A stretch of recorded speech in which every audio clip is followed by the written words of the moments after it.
Почитувани гледачи, добар ден во уште едно издание на емисијата Интерактив. Денеска ќе зборуваме со деканката на Медицинскиот факултет при Универзитетот Гоце Делчев од Штип и ќе ви откриеме информации во врска со тоа во каков период се наоѓаме моментално кога самата пандемија со COVID-19 е во полн ек, како и начинот на кој што луѓето моментално се спречуваат, односно се заштитуваат од истата. Докторке, еве после неколку месеци живот во пандемија, нели е малку чудно и контрадикторно колку како луѓе не ја сваќаме сериозноста на проблемот и начинот на кој што да се заштитиме како лично, така и колективно. Зошто после толку истражувања работите не одат на подобро, туку се наоѓаме на чекор пред еден долг и мачен период како што вашите колеги го најавуваат зимскиот престоен период? Мене ми е многу жал што сме во ваква ситуација. Ние меѓу првите во регионот почнавме кога ги регистриравме првите случаеви во Македонија со COVID-19. Први ги направивме во регионот сите мерки што беа потребни. Че тука не можеме да најдеме замерка на никого. А потоа како дојде до олабавување на мерките, народот за жал не ја сваќа сериозноста на проблемот. Вие медиумите сте многу активни, секој ден е COVID-19 топ тема на разговор на сите медиуми. И јас не можам лично и се чудам како народот не го сваќа проблемот. Вирусот е тука, вирусот е присутен, вирусот мутира, непознатица, имаме голема непознатица, се менуваат, еве ние да речеме следиме сите, и вие следите, и целата лекарска следи, што е она ново, што е најново, големите светски лаборатории, знаете, работат на тоа, за тоа треба големи финансии за да се дојде до некои сериозни лабораториски некои сознанија, пратиме се. Зошто се зголемува сега бројот? Па изгледа го плаќаме вака данокот на летото, јас би рекла, луѓето не се откажаа од одмори, масовно се одеше на одмори. Во главном одеа младите дружат секаде.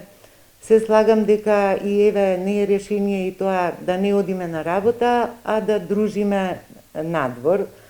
Ако излезете во парковите, тамо се секаде мајки со мали деца, седнати на клупи, без дистанца, без маски. Ако се прошетате по било која улица во земјава, ќе видите дека ми се чини дека 1/3 можеби од народот ги почитува мерките. А јас не би рекла, да, носење маска секако и држење, не би рекла социјална дистанца, тоа не е социјална, него физичка дистанца препорачуваме. И сега, начинот и како се носат тие маски, треба да биде покриена и устата и носот. Ке видите некој носот, меѓутоа носот не е покриен. Потоа една маска се користи многу долго време.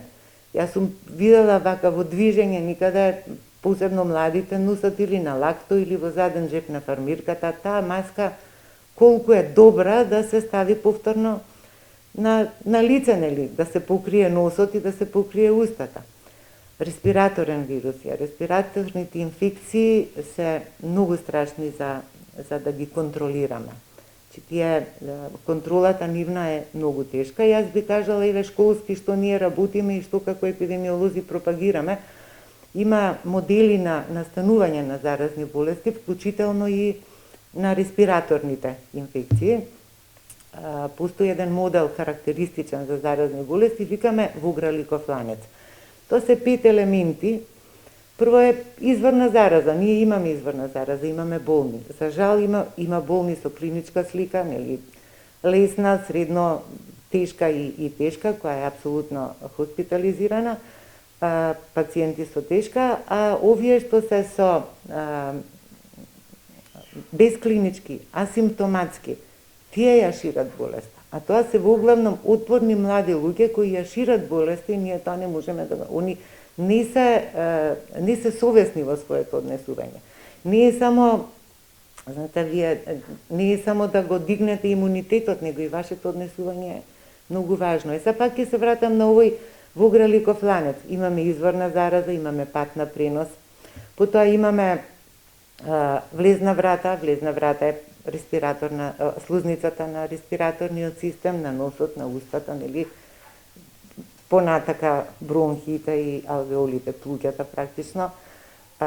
Покрај респираторниот контактниот пат, да не го заборавиме, затоа што со валкани раце исто можеме да го пренесеме вирусот. Вирусот е отпорен, викаме, до одреден број на сати, или едно време викавме денови, сега викаме сати, зависи пак од тоа дали е на влага, дали е на ладно, но сето тоа допринесува. Друго е вируленцијата. Вируленцијата е патогената способност на самиот вирус. Знаеме дека мутира и вируленцијата варира. И на крај е домаќинот, односно здравиот човек, кој е многу приемчив. Значи, може да ја прими инфекцијата. Каде е најлесно да ја прекинеме овој ланец, овој вограликов ланец, оваа врска? Единствено на патот на пренос. Ние не можеме, значи да, изворите гледаме да ги изолираме, да ги ставиме под контрола, меѓутоа никако не ни успева. Веќе се многу кластери, не може веќе и да се зборува за кластери. Друга патогеноста, па на вируленцијата ние не можеме да делуваме. Не можеме да делуваме ни на човекот, на новиот домаќин, на здравиот човек. Не можеме ние да му го поправиме имунитетот или да делуваме на неговото однесување. Значи, останува само да се прекине патот на пренос. А се прекинува со носење на маски, се прекинува со правилно носење на маски, со држење на таа физичка дистанца, најмалку 1,5 метар до 2, затоа што велиме кога имаме гласно говорење, кивање, кашлање, тие крупни практично флугеови капки летаат на таа далечина. Затоа се баш става таа далечина од 2 метра.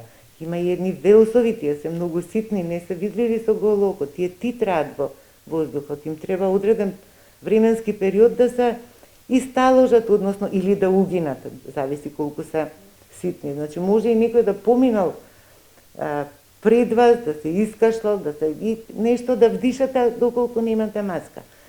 Сега, има некои што не разбираат од нашата популација, што ми е многу жал. Едни велат дека нема вирус, други велат теории на заговор дека нели се некои отрови се ставали, светот се запали, економијата пропадна на цел свет. Многу ми е жал што кај нас, точно кај нас, овде во Европа, зборуваме за една европска нација, уште се размислува за тоа дали постои или не постои вирусот. Значи, од нас зависи колку ќе го имаме на наша територија. Дали ќе го имаме уште една година или ќе го имаме со вакво однесување уште 3 години, 5 години. Тоа не може никој да предпостави. Само еве апелирам, ќе искористам оваа можност да им помогнеме на сите колеги, да им помогнеме на сите здравствени работници што максимално се вложуваат во тоа. И нив им е исто страв од вирусот. И тие имаат фамилии. И тие се со хронични заразни заболувања, хронични дегенеративни одредени заболувања, но одат на работа. Значи, мораме да го поддржиме здравствениот систем. А ние како факултет имаме практично програмата што е за општа медицина, 6-та година е пракса, стажирање, пракса едноставно во 11-тиот и 12-тиот семестар. Програмата е иста со мали варијации во одредени некои изборни предмети со медицинскиот факултет во Скопје и во Тетово. Нудиме едноставно помош на здравствените работници. Имаше и соустанок министерот со представници од 6-та година во медицински факултет Скопје и студентите. Имаме прекрасни деца на факултет за медицински науки овде во Штип. Децата се спремни да помогнат, само треба да најдеме малце и заеднички јазик со болниците. Не мора да биде тоа само стажирање или односно практична настава. Точно имаме според планот колку недели на кои предмети треба да, меѓу другото и инфективно е опфатено и јавно здравство е опфатено во ова стажирање, во таа пракса практично за 6-та година. Не мора да биде само во Штипската болница, може да биде и во сите болници во државава, затоа што ние имаме студенти буквално од цела Македонија. Имаме прекрасни деца, тие деца се веќе готови да помогнат и да влезат во здравствениот систем.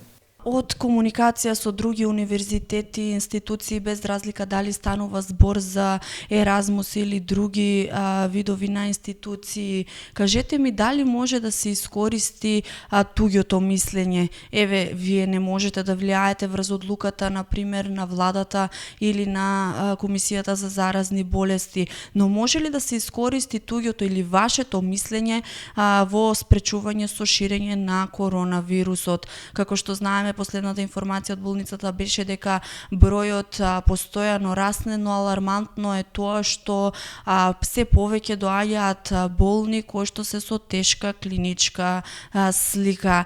Дали постојат мрежи кои што би се употребувале за да се спречи ширењето на коронавирусот, односно да дојде до справување со истиот? Дали вие можеби имате некое ваше истражување, дали правите некоја статистика во врска со начинот на кој што луѓето можат да се спречат и заштитат од овој вирус? Ние како еве јас сум епидемиолог. Јас случајно сум епидемиолог, ние постојано со колегите епидемиолози контактираме. Јас имам контакти со Центарот за јавно здравје овде во Штип и морам да кажам, страшно е што има само еден епидемиолог во Центарот за јавно здравје во Штип. Страшно е што има само еден микробиолог. Штип е регионален центар и тука мора да се појача, односно да се подкрепат овие превентивни служби, бидејќи еве доаѓаме во ситуација да луѓето се стварно веќе преморени. Преморени и не се стасува, едноставно не се стасува да се направи целата она папирологија што треба да се направи, следење, поврзување со Државниот завод, со Институт за јавно здравје да се пратат информации, со инспекцијата здравствена да се направи контакт, сето тоа на терен да се појде, да се направи увид, ќе се служите, тоа може да се издржи месец, два, три, меѓутоа ова трае со месеци и ќе трае, значи дефинитивно ќе трае. Со колегите во државава разменуваме мислења. Комисијата се исто дел наши, мислам сите се наши колеги и работат се она што треба да се направи и се работи онака како што треба. Јас не гледам други можности некој да се направи нешто плюс. Само, пак ќе кажам, не зависи се од мерките на Комисијата за заразни болести што ќе каже, него зависи од нашето однесување и од нашата послушност. Ние не соработуваме со Комисијата за заразни болести. Како народ зборувам, и јас се ставам во народот, не сакам еве да бидам издвоена. Со колегите од другите медицински факултети, еве и во нашето обкружување имаме контакт со Ниш, имаме контакт со Белград, со Загреб, со Нови Сад, еве со Пула сега правиме контакти, имаме со Самара, Русија, долгогодишни контакти, со Истанбул, со Софија, со Пловдив, со сите тие факултети контактираме. Контактираме затоа што сме вклучени со сите нив во програма Еразмус Плюс за размена на студенти и наставници, нели професори. Сега ја продолжуваме таа програма Еразмус Плюс, но одиме онлайн. Неминовна тема е COVID-19, кога ќе се слушнеме и кога ќе направиме одредени контакти. Но, пак ќе кажам, на овие простори, не само кај нас, на овие простори за наука се дава многу малку и ние немаме, осим ману, никоја друга посериозна лабораторија, каде што ем ќе се работи, ем ќе се диагностицира, ем и наука никоја за одредени сознанија да се направи. Значи, да, има потреба од едно обсежно истражување, но сега ми се чини дека сите сили се упатени кон тоа да се што побрзо и поточно направи диагноза, да се